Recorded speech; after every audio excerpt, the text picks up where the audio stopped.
In this video, I will show you how to add payment method on Roblox Mobile.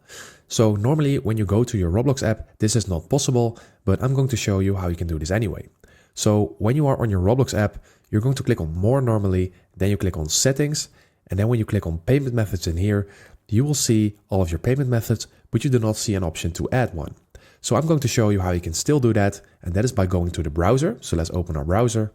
And in your browser, type in roblox.com and click on Continue to Website in here. And once we do that, we will be logged into our account. And now we're going to click on the settings icon at the top right, click on settings, and then we're going to click on account info, and then we're going to click on payment methods.